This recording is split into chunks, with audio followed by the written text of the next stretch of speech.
It's one from the top, just below the Impala. It's the Malibu, and it goes head-to-head with serious competition. In fact, the toughest in the industry. Accord, Camry, Fusion, Sonata. Chevy says this guy is good enough to do battle with all of those in 100 countries where they'll sell it. Let's see if their confidence is well placed and check the tech. Now, Chevy will tell you the new Malibu's picked up some styling DNA from the Camaro. I don't really see it except for perhaps these kind of powerful haunches over here, square lens tail lamps, and it mimics that with square pods for the speedo and the tack inside. More interestingly, this car looks a lot like the new Impala. Check that one out. Oh, and check out the front.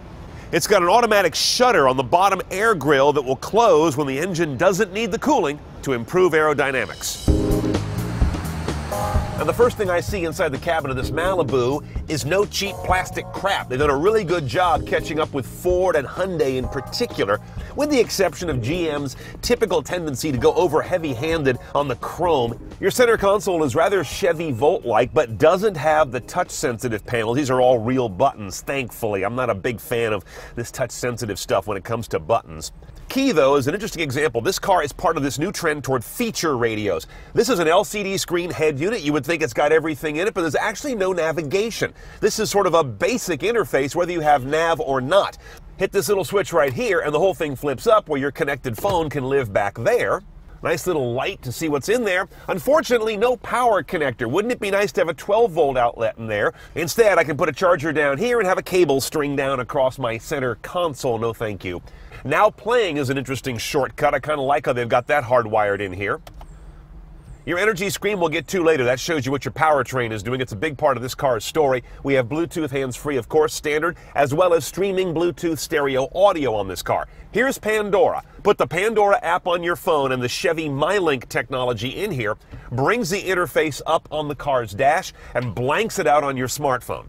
And of course, we have the usual CD, USB, aux jacks over here, and there's that Bluetooth streaming I was talking about. So it's a well-featured system, but if you want to add nav to this, you pay about $1,000 and you get an SD card that plugs into a slot that we would also have if we got that option, and that graphs in navigation. Otherwise, you're stuck with the standard OnStar directions and connections. I hate having a conversation with someone to get my directions, although it probably works better than the voice command in this car.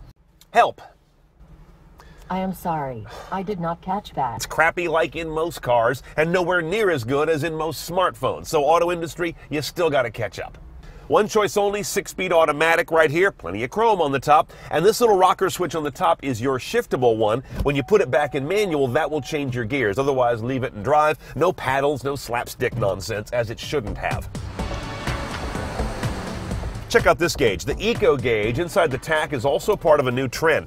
That will show you when you're either braking or accelerating too aggressively. Both are toxic to your MPG, a message that most drivers have never heard before, but car makers are starting to bubble that up with this kind of gauge.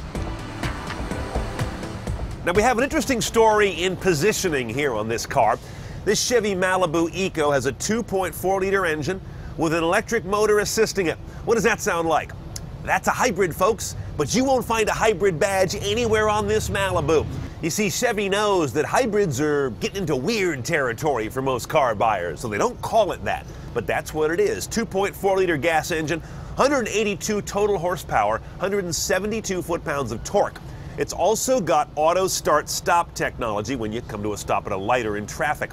That adds up to a total of 2537 mpg, or about 29 average. All the boy racer car magazines kind of jump on this one saying, it doesn't have enough performance. I'm looking for real-world performance in a car like this, around town, on the freeway, back in the city, and I find that it does a very nice job on that. And yeah, I'm happy with the start-stop. The start-stop on this car works almost imperceptibly, which is exactly what it should do. And it's quick off the throttle. When you lift and you're getting ready to use power again, it gets it. It gets the car back up and running. There will be a 2.5-liter non-hybrid version of this car coming, as well as a 2.0-liter turbo, I understand. We'll check those out when they get here, but I would not hesitate to buy this powertrain right now if this fits the kind of car you're looking for. Okay, a 2013 Malibu Eco, the only powertrain they're selling at first, is $26,000 base, but it's nicely equipped and it has that color touch Chevy MyLink head unit base, as well as a lot of other nice features. For about $1,000, you can add navigation through an SD card. Because it's so cheap, I would do it. If it was $2,000, I'd say forget it. And another $1,000 a la carte will get you a sunroof.